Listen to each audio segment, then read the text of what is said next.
also somebody that works well with others. And it seems like Rand Carthon is that perfect blend of a guy that is not a pushover, that is going to speak his mind and disagree.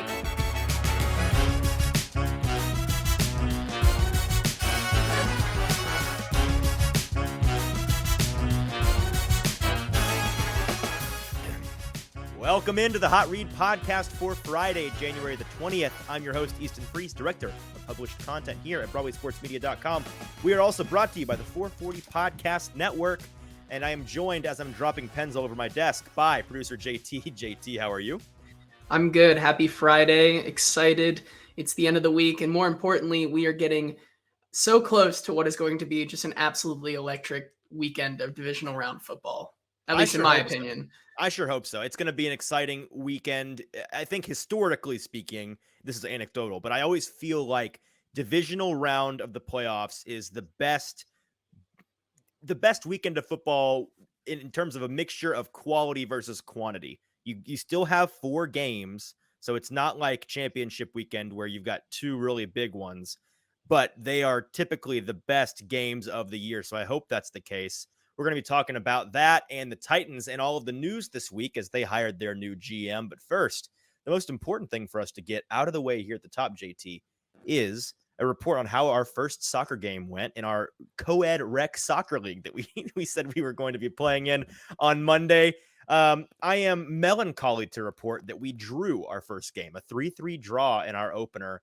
We were up early, 2-0, got 2 goals pretty early in the first half, and then defended that lead until things came crashing down and the opponent took a 3-2 lead. Thought we were going to take a loss after a promising start.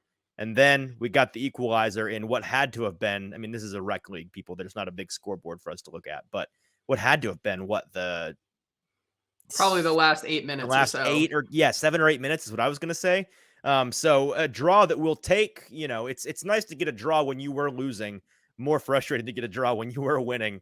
But generally speaking, as blue-blooded Americans like JT and myself are, and not losers, we do prefer not to draw. I hate ties in general. So a bummer, but not the worst start in the world. How did you think our first week went, JT? I thought it went well. It's taking that draw, especially with our rec team, who doesn't have the most soccer talent in the world. What do you mean? There's like 3 people on the team that have ever played organized soccer. So. I was trying to be a little bit nice there in saying that. However, taking a draw, I think, has to have everyone feeling at least in good spirits to say, hey, in our first game, we didn't get blown out 8-0 or something like that. It's kind of what I was expecting, to be honest. To draw 3-3, I think we're going to be in good hands as people start to understand how soccer works and also realize that they need to hit the gym so that they can be out there on the field. But I'm just going to say, I think if our goalie doesn't win like goalie of the year of this rec league, I don't know what's going unlock on already after one game. Our goalie is fantastic. Shout out Jenna, who played in high school, one of the only experienced soccer players on the team. I will say, never played organized soccer myself. Had 4 shots on goal and delivered what was probably a black eye to the opposing goalie with a fantastic strike. But we'll see. We'll see how the season goes. We'll keep you updated, of course, because that's what you come here for. Rec League soccer updates and not NFL and Tennessee Titans updates. We will, however, transition now into the top of the show. We're talking about the Titans hiring their new GM this week. Rand Carthon, the Titans hired him rather abruptly on Tuesday afternoon.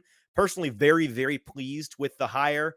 First of all, I had been saying, I'm not going to pretend to you, our precious listeners, that I know a ton about these candidates or that I didn't learn everything that I know about them from basic Google searches over the past week or so. But the one thing that I did know and the one thing that I did want was for the Titans to go with an outside voice, pick somebody that wasn't Monty Austinfort, that wasn't Ryan Cowden, that hadn't been from within the building, somebody that was new from outside the organization that could bring in fresh perspective, fresh ideas. And that is exactly what Rand Carthon is going to do. He fits the bill. I'm very, very pleased with the hire. You gotta be pleased with where he's coming from out of San Francisco. He cut his teeth as an executive in the league under some really successful and sharp executives. Thomas Dimitroff, Les Snead, John Lynch, among some other names you would recognize. He spent 15 years in scouting from 2008 to 2011. He was the pro scout with the Falcons in 2012 through 2016. He spent 5 years as the director of pro personnel with the Rams. And then in 2017, he came on board with the 49ers as their director of pro personnel and did that all the way up until he was hired earlier this week as the new general manager of the Tennessee Titans. In his time with the Rams, you might recognize that time frame as being the time that famous Titans former head coach Jeff Fisher was the head coach of the then St. Louis Rams, became the Los Angeles Rams. Fisher spent a pretty significant amount of time working closely with Rand Carthon, and he was on local radio station 102.5 The Game this week, talking about his experience working with Carthon and what his thoughts on the hire were. And this is what he had to say, courtesy of Nick Kaiser, executive producer at 102.5 The Game. Let me just say this. Let me go on the record, okay? I won a few games here, and I don't know what that is, but they say I'm the winningest coach in franchise history. That record is going to fall with this relationship between the two of them. That's how strongly I feel about Mike, the organization, where it's headed, and this hire. Clearly, Titans fans agree that hopefully that record does fall, and this is a successful partnership between Mike Vrabel and Rand Carthon and Amy Adams Strunk. It speaks highly to the hire if Jeff Fisher, who, love him or hate him, he's spent a long time working with a ton of different people in the league. If he's speaking so highly on Rand Carthon, clearly he's a guy that he has some faith in. Carthon was a former player. He was a Colts running back in the day. His father also played in the league. I think won a couple of rings himself. And generally speaking, I love the idea that Amy Adams Strunk, and I'm sure this factored in at least some to her decision, pairing a former player GM with a former player head coach. Mike Vrabel and Rand Carthon should be able to, see things in a similar light from a similar perspective as former players, both in their roles and as a new partnership. I like the idea of having those two head up the organization, head up the personnel. Carthon spent his playing days in the AFC South, so his new division is familiar to him. And this video is from September 18th, 2005. I believe it was our friend of the show, Sam Phelan, who brought this up on Twitter, dug up this old tape from the archives, but from September of 2005. Here is Rand Carthon's first NFL touchdown on a handoff from Peyton Manning playing the Jaguars. Back to the RCA Dome. Jacksonville leading at 3-0. Looks like John Henderson is okay. They move the ball back a yard. Third down goal at the 6 for the Colts.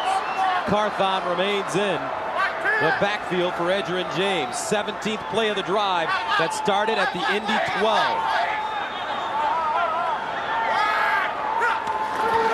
Carthon straight ahead. Touchdown.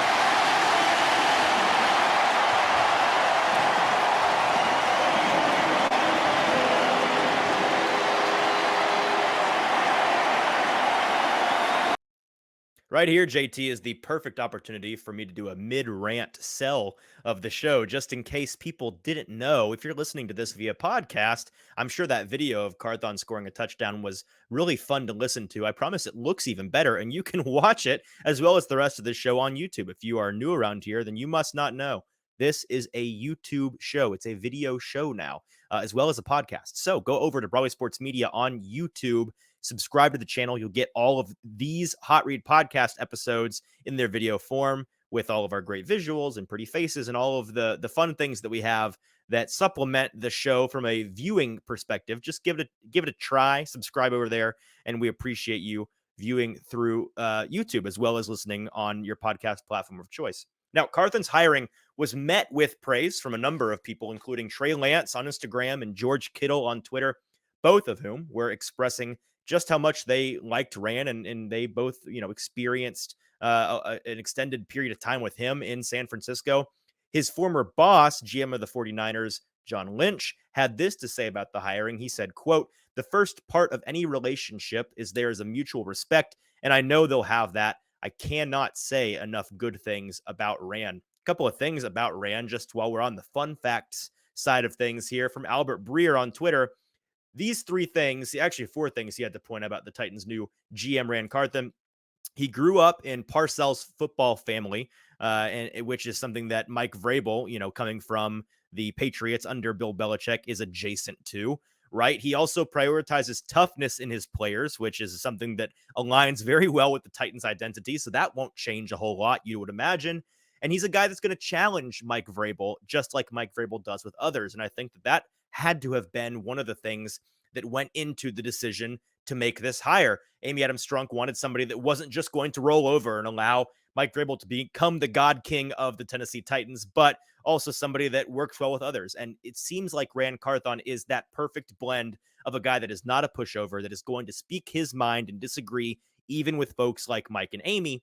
But he's also, and this has been the theme of all of the discussion you've heard surrounding Carthon in this hire, he's the ultimate collaborator. Everybody that knows him or has worked with him has something to say about his ability to form relationships and work adjacently or in collaboration with others, which is a key and something that it seems like post John Robinson's firing is something that maybe he wasn't the greatest at based on certain reports that we've heard. So that seems like one of those things that may have been high on, Amy Adams Strunk and the Titans ownership group's list of things they were looking for in a new GM. And Carthon seems to fit that bill very well. One last thing from Breer on Carthon is that he cut his teeth as a personnel guy in Atlanta under Thomas Dimitroff, like we mentioned, but he used under Dimitroff personnel language, scouting language that comes from the Patriots, which is something that John Robinson did as well, and Mike Vrabel is also familiar with. So that scouting transition should be really seamless, which is great because at this point in the cycle, all of the employed scouts by the Titans that used to work under John Robinson are now going to work under Rand Carthon until the draft season is over. And usually that's when the new scouting evaluations and re-upping people's contracts or firing folks, bringing in new folks, when all of that goes down. So that should work well for the Titans to transition in this time frame ahead of the draft, allowing that scouting team to work well with Rand Carthon, and they'll be able to speak the same language out of the gate. In San Francisco, Carthon primarily handled free agent acquisitions and the lower rounds of the draft. So a list of players that I forget who brought this up on Twitter, so I apologize that I can't give you credit, but this is a list of players that somebody assembled. These are all guys that Carthon, in his time from 2017 to 2022 in San Francisco, helped the Niners acquire in the later rounds of the draft, day 3 picks. George Kittle, Richie James, Dre Greenlaw, Jawan Jennings, Talanoa Hufanga, Elijah Mitchell, and Brock Purdy, to name a few. So, pretty fantastic sample size of guys there that were not just great picks, but great value picks, great diamond in the rough picks in the later rounds and in those day 3 situations. Now, what does this hiring tell us already? Because I'm not going to sit here and pretend to you that, we can really psychoanalyze the hiring to a degree that is going to allow us to know just what the Titans draft strategy is going to be, just what the Titans free agent acquisition strategy is going to be, just how this is going to change things for the Titans. We don't know that. We're going to learn quite a bit when Rand has his introductory press conference. If you're listening to this on Friday, then today, he's going to be speaking at noon. So if he's not done that yet, make sure to mark your calendars. And if it's already past noon, go back, and I'm sure on the Titans Twitter or YouTube, you'll be able to find that press conference. He's going to speak to the media then. Excited to get to speak with him. We'll learn a lot more then. But now, on Thursday evening when we're recording this, I can tell you this much about Carthon and what I think it's going to mean for the Tennessee Titans. First of all, he's spent years in San Francisco building what is really the ideal version of the Titans roster, and it's a fantastic model for the Titans to adopt if that's the direction that they are going to be heading, and that seems to be the direction that they're going to be heading. I think that this sets in stone the idea that while the Titans are going to change quite a bit over the coming weeks and months throughout this offseason, and we talked quite a bit about that in the last episode, their general offensive philosophy as an outside zone West Coast offense team isn't really going to change. If Rand Carthon's background and Mike Vrabel's background has any indication there, I will say that in San Francisco, Carthon was a big part of acquiring players that did things that the Titans historically have loved, but also didn't have the downside that a lot of the Titans players of the past had. For example, they've done a good job in San Francisco of late drafting players, receivers, and tight ends who can block really well. And we know Titans love to have blocking receivers. It's their favorite thing in the world, blocking receivers. They'll take a whole dozen, please and thank you.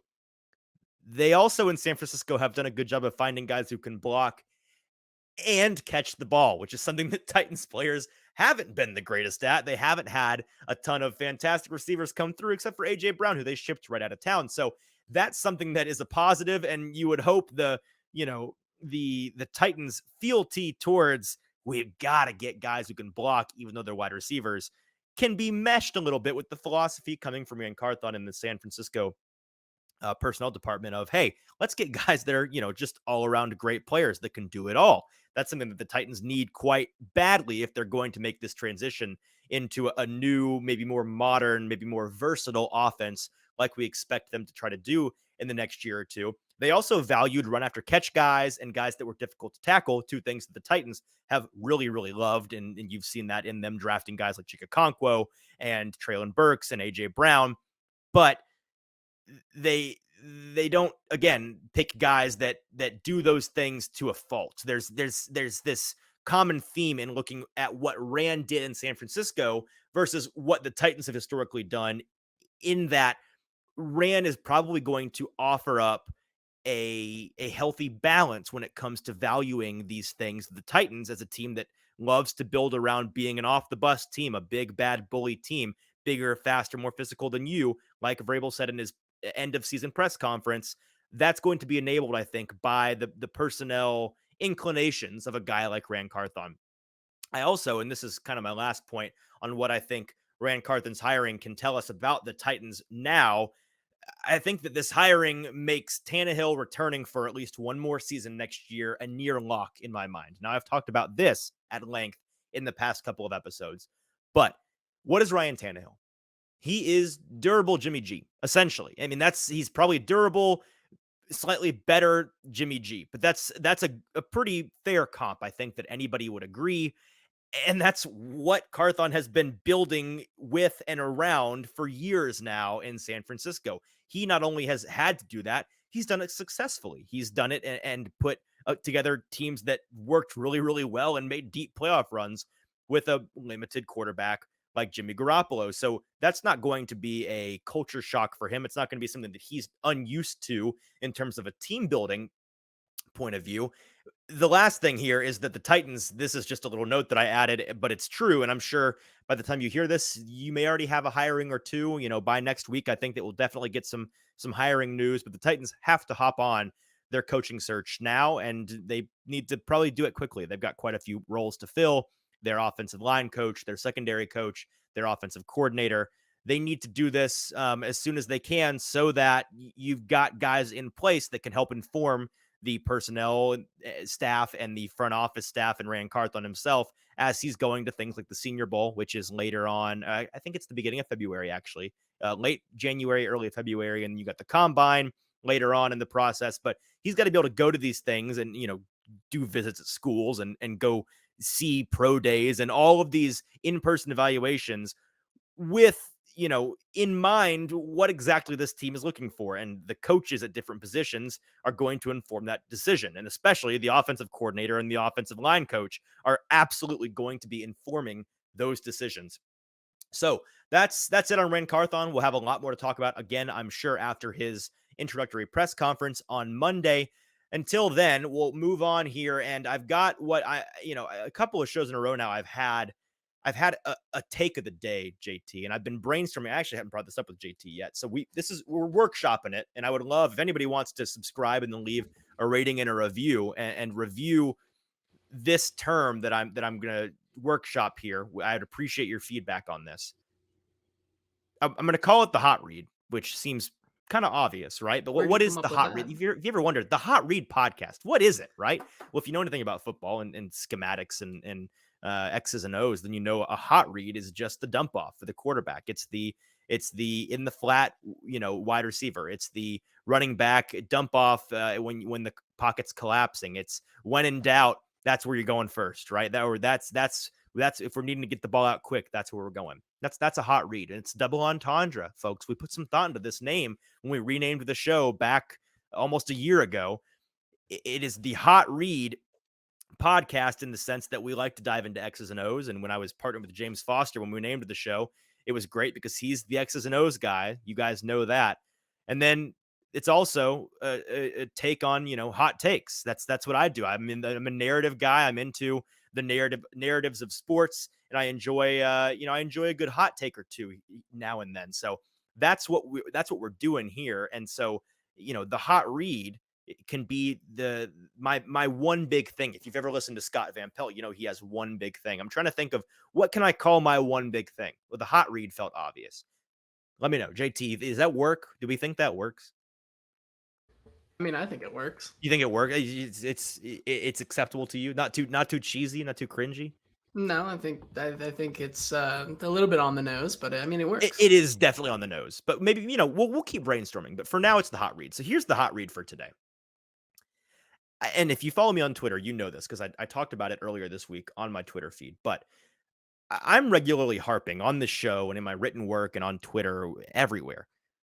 I'm harping on the ridiculousness of absolutes in NFL and really just sports in general discourse when it comes to who can and who can't win a Super Bowl. Now, anybody who says that you can't win a Super Bowl with Ryan Tannehill, which there have been many of those people, more people that say you can't than that say you can, that's for sure.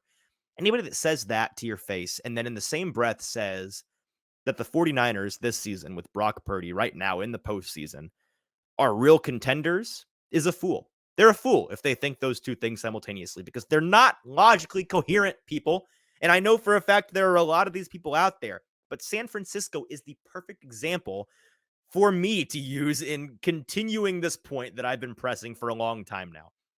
If Tannehill replaced Brock Purdy on this Niners roster right now, they would be, I think, the unmitigated NFC favorites, and they may even have decent odds against whoever comes out of the AFC. Like, that would be a fantastic team. The point that I continue to beat into people's skulls, but I believe it wholeheartedly, and I think that we've jumped the shark with quarterback discourse in the NFL. You do not have to have an elite quarterback to win a Super Bowl. Now, does having an elite quarterback make things easier? Or more importantly, does having a non-elite quarterback make things more difficult? Of course. Of course it does. Of course it does. But does it make it impossible? No, it definitely doesn't. Don't fall for that nonsense, man. Winning a ring with a limited quarterback is more unlikely than if you are a team with one of those top 5 guys, right? That's for sure. But 40% of the quarterbacks who were in the Super Bowl in the last 10 games, 40% of them were one of these guys: Joe Flacco, Colin Kaepernick, Nick Foles, Matt Stafford, Jimmy Garoppolo, Matt Ryan, Cam Newton. So just good or just great quarterbacks. Many times it's a good quarterback who's just on a heater, which happens. Everybody, sometimes you're feeling yourself. Sometimes you have a 3 or 4 game run where things are just working. Things are clicking for you. These good and great quarterbacks, they get to the big dance more often than I think people give them credit for, more often than we seemingly think that they do. And so this is my point in this postseason as we watch the 49ers with Brock Purdy tear it up and continue to succeed, not really despite Purdy, but with Purdy. He's definitely the trailer. He ain't a tractor here, folks. He is not pulling this Niners team through the postseason. Not at all. And if you think that, you're being fooled by Kyle Shanahan's wizardry and or you just don't know ball. I'm sorry. I hate to report this to you, but if you think Brock Purdy is a stud, you don't know ball and you're not watching. They're still winning with him. And that's my point here, is that you can win with non-elite quarterbacks. It just is more difficult than if you have a Patrick Mahomes or a Josh Allen. All right, that's it for my rants today. That's it for the hot read. And with that, we are getting into our last 2 segments of the show. I'm just now realizing, JT, off the top, I forgot to mention, we usually are doing James Foster Friday on Fridays, and we were doing that today. And just to let you behind the curtain here, JT and I are sitting here on 1 hour and 47 minutes of this recording because we had James Foster on first out of the gate, and we were going through his mock draft 1.0, and it ended up taking an hour to record. So we decided we're going to make that a full episode on its own at some point next week. Don't know when, probably either Monday or Wednesday. So keep an eye out for that. Kind of irregular show than you may be used to if you follow this show regularly. But it's fantastic, and we decided it was enough great content that we were going to make it its own thing. So postponing the James Foster Friday segment today until later, which we already have recorded, and he'll be on again next week. So you'll probably get a double dip of James Foster, but we'll see. We've got 2 segments left. We've got Titans news, and then we've got the best bet gauntlet. So maybe a slightly shorter show today than usual, but it's at the expense of having an extra show next week. So get over it. Don't cry. I don't want to hear it. We'll get into Titans news here in just a moment. I have to remind the folks, JT, at home, that if they are not a Broadway insider, they need to go and do that. If you become one, you can listen to the recording of these shows live when we have guests on like James Foster or some other special guests that I'm actively working on getting for later on down the draft calendar road here. I've got some big time draft analyst names, some national guys that you'd recognize lined up to come on the show as they did last year. And that kind of thing is going to be recorded live. And if you're an insider, you're going to be able to get the show live and interact with these guys that you may have no ability to interact with outside of a prayer response on Twitter. So it's a special privilege that insiders are going to get, being able to get this show live whenever it's recorded and interact in the chat and become a part of the show. You can't do that unless you go to BroadwaySportsMedia.com, go under the More tab on the homepage to the Insider tab, become one today for just 99 cents when you use code INSIDER. Do that, and you'll get this content along with a ton of other great stuff that you can find over on the website. All right, JT, enough of my rambling. Let's get into the Titans news.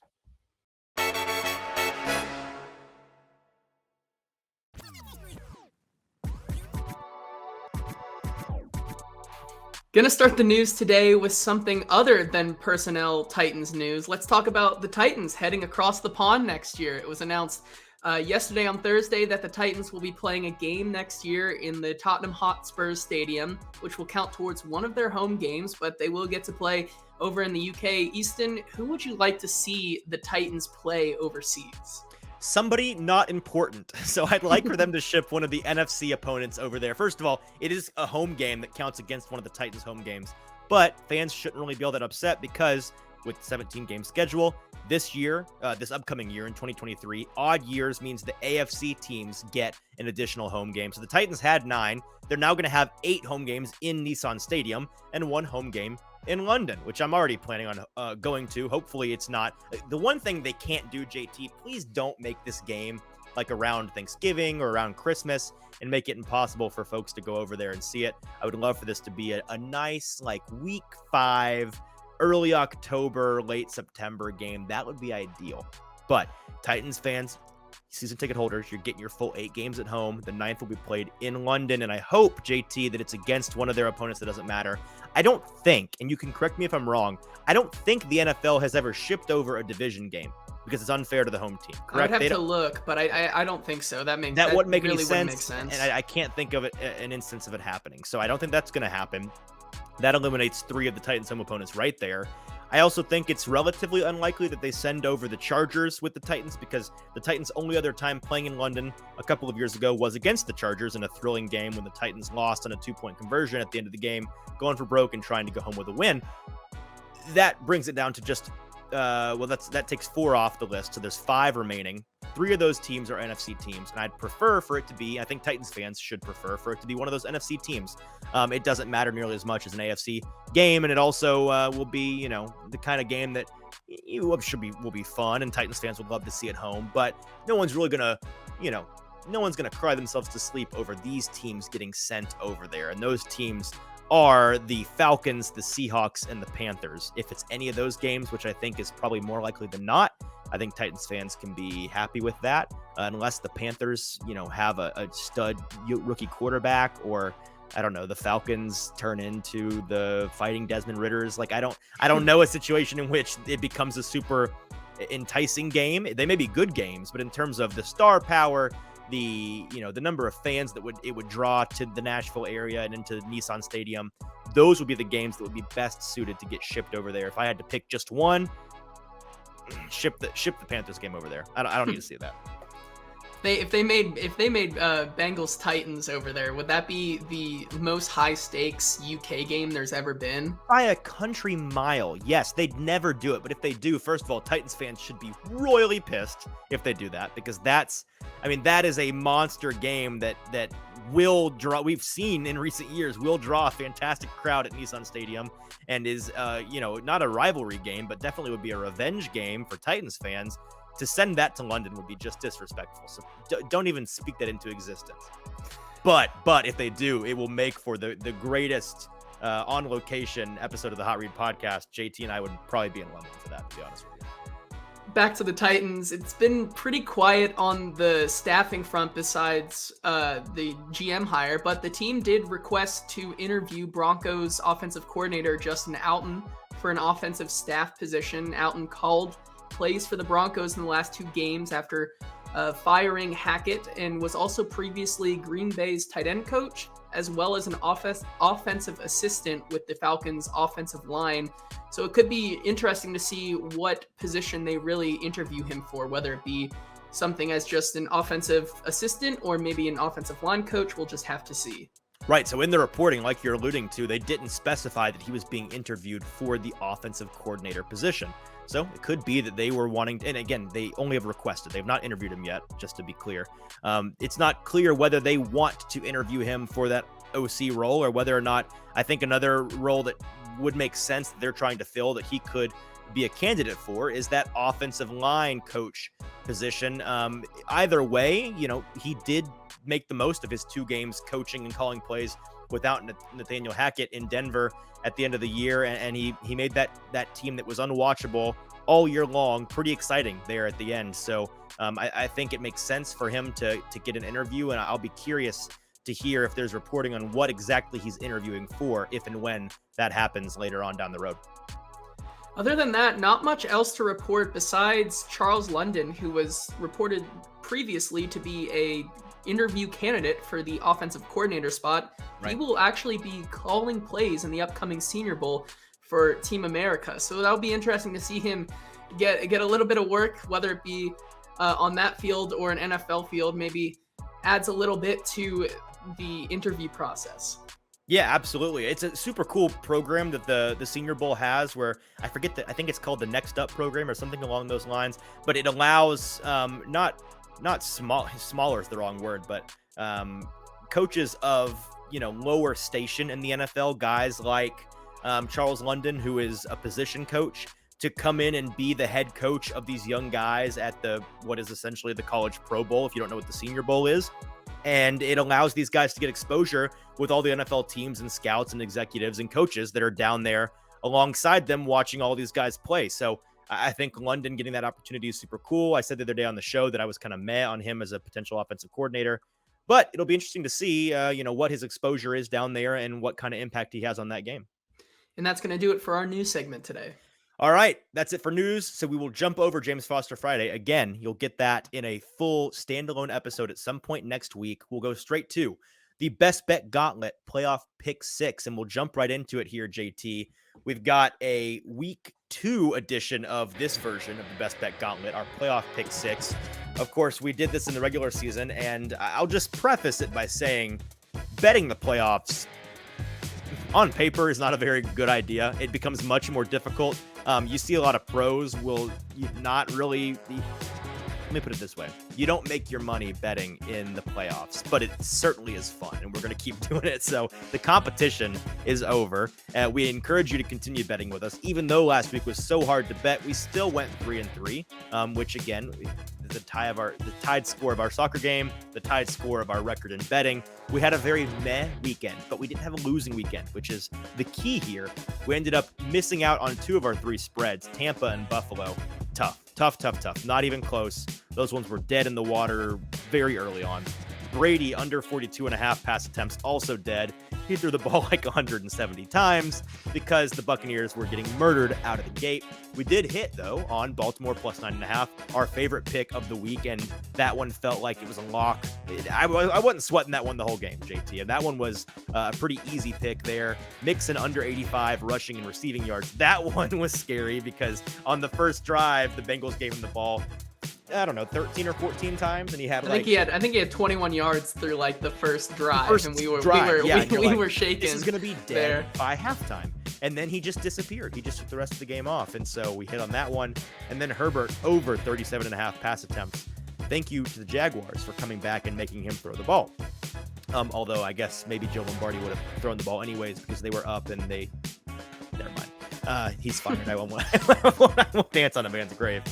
We have 6 new picks for this divisional round, and as we have less and less games to pick, JT, our pool of options is diminished greatly. It's halved every time, actually. That's the math on it. I went and I checked, and we have 6 picks here.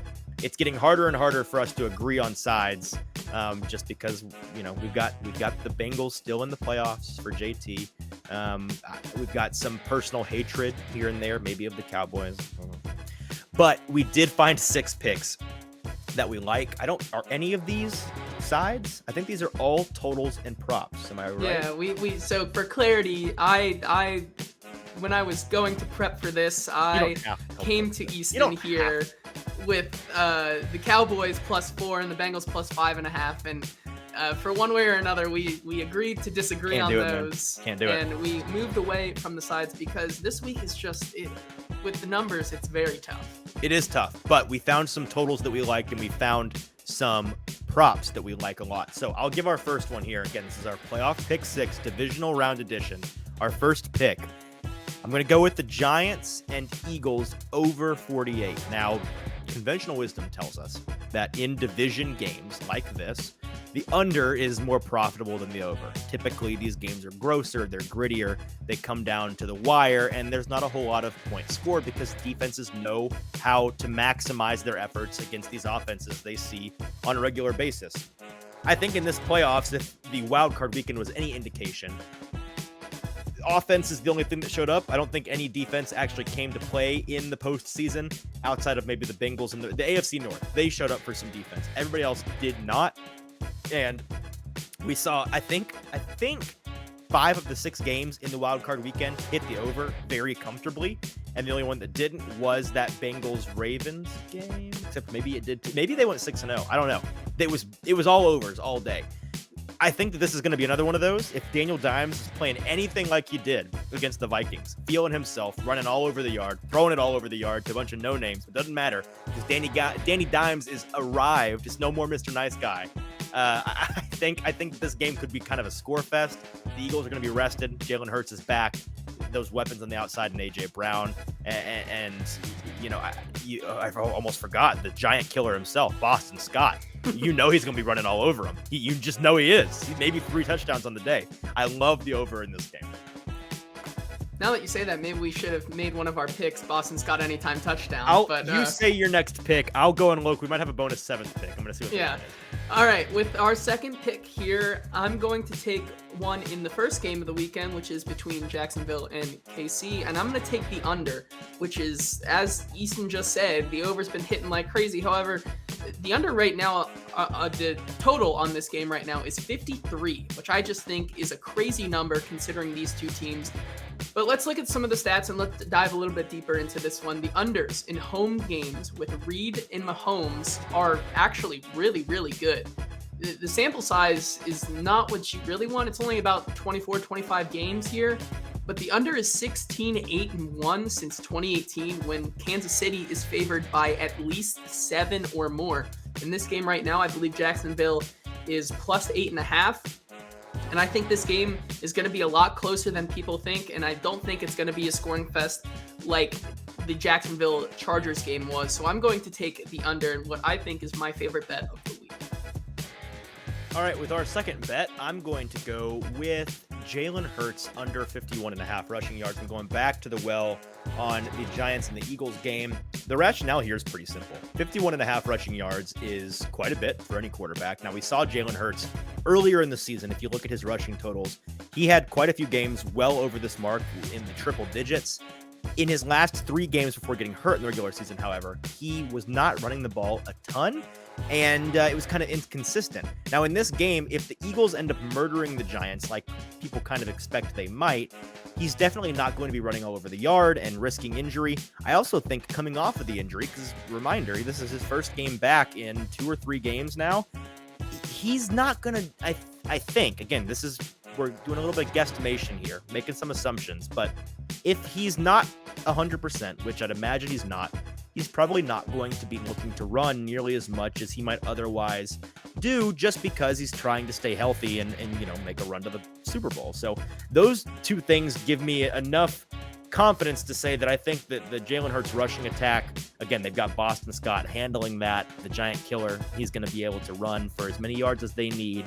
I think Jalen Hurts goes well under the 51.5 rushing yards mark.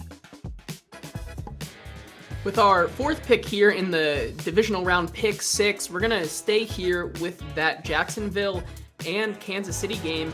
And what is maybe one of the most popular prop bets of the week, ETN over 17.5 reception yards here. And it's pretty easy to see why. They have been feeding ETN both on the ground and through the air. He has been on 85% of the pass snaps last week and a couple weeks before that. And Kansas City is 28th in DVOA on passes to running backs. I expect them to keep feeding ETN as he's become a pivotal part of this offense, and I'm expecting him to go over that measly 17.5 reception yards. All right, with my 3rd pick, and actually my 3rd and 4th, because JT, we do in fact have a bonus pick. We are going to roll with the Boston Scott over because, guys, I don't know where it's available. I'm looking here on the Action Network, which we use regularly, and it's apparently available at some books, but not at DraftKings. You can get Boston Scott over 14.5 rushing yards. If that is not a lock, I don't know what it is. He's literally named the giant killer. Give me Boston Scott over 14.5. No further explanation needed. And then our other regularly scheduled pick, going over to the Bills versus the Bengals game. I love Devin Singletary under 43.5 rushing yards. And this is really just a matter of him getting outsnapped more and more each week by James Cook, the young runner that the Bills have and has been playing pretty well. He was out carried 9-7 and 12-10 by Cook in the last 2 weeks. And Cincinnati looks like they're going to have DJ Reader back in the game. They were allowing 3.7 yards per carry with Reader and then 4.2 without. So I think in general, Buffalo's rushing attack is going to be diminished because the Cincinnati defense has some reinforcements. But I also think that even if Buffalo runs all over them, it might be a lot more James Cook and a lot less Devin Singletary. Give me Devin Singletary under 43.5 rush yards.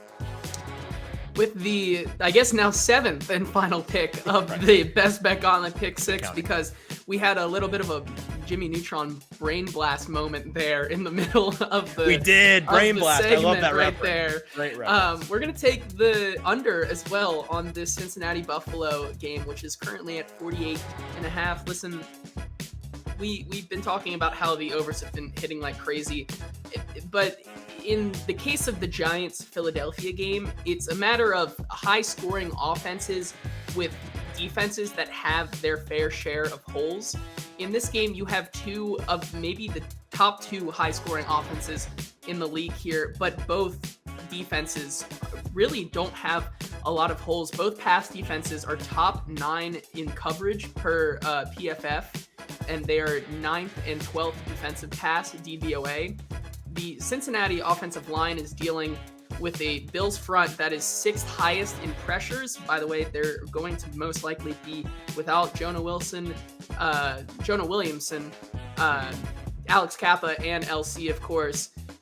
They are 6th highest in pressures. They're going to be getting after Joe Burrow, and Buffalo is just allowing 1.4 red zone attempts per game. I think the Cincinnati defense is also, like you said, getting DJ Reader back. They won't have Awuzie, but Eli Apple is going to be back at full strength. I think they're going to keep with a lot of the same game plan that they came out with against the Bills in the Week 17 game, and I think it's going to be a lower scoring affair. So we are going to take the under. All right, so in review for our divisional round best bet gauntlet pick 6, we have 3 totals. We like the Giants and the Eagles to go over 48, the Jaguars and the Chiefs to go under 53, and then the Bengals and the Bills to go under 48.5. 3 props for you: Jalen Hurts under 51.5 rushing yards, Devin Singletary under 43.5 rushing yards, and Travis Etienne over 17.5 receiving yards. And then our bonus brain blast pick that we made in the middle of this segment, we're going with Boston Scott. If you can find him out there at your sports book of choice, over 14.5. The Giant Killers getting those 15 yards rushing. It's a lock, easy, free money, dare I say. So that's going to be our show for today. Hope everybody had a great Friday. We'll be back on Monday and then probably again Wednesday with that James Foster Friday standalone episode. If you're not subscribed already to the show, please subscribe wherever you get your podcasts. Leave a rating and a review. Leave a 5-star review and then leave your rating, 5-star rating, and then a review. You can write whatever you want. We'll read you out on the show. We appreciate that. Please, I know every show you've ever listened to asks you to do this. It's very easy. Go like you want to pick an episode in the app. Scroll to the bottom. There's a little box with 5 stars. Very easy to fill out. Takes 10 seconds. The same amount of time it takes you to pick a show. You can do this. And it means a ton to us to be able to sell the show. It means a lot for the algorithms and all of that nonsense that no one really understands. But we do have a new 5-star review that we appreciate very much. And we're going to read out to you from Dusty Bennett. 5 stars. He's titled it Top Titans Podcast. Too kind, Dusty. He said in his review, likable hosts, can't agree more. Quality content, of course, with reasoned and well thought out takes. And believe it or not, there aren't ad breaks every 5 minutes like the trash competition. I really look forward to these shows. Thank you, Dusty, for your 5-star review. Thank you for listening to the show. We really appreciate it. We don't do it for our health. If no one listened, we wouldn't do the show. So we really appreciate you guys listening. And it means a ton to us that you enjoy our product. Again, if there's anything that you love or that you hate about the show, please let us know in reviews. We would love to make this show better for you, the listener, but we can't read your mind. So if you have an idea, please hit us up. Until next time, we'll talk to you on Monday. For producer JT, I'm your host, Easton Freeze. This has been the Hot Read Podcast. Have a great weekend.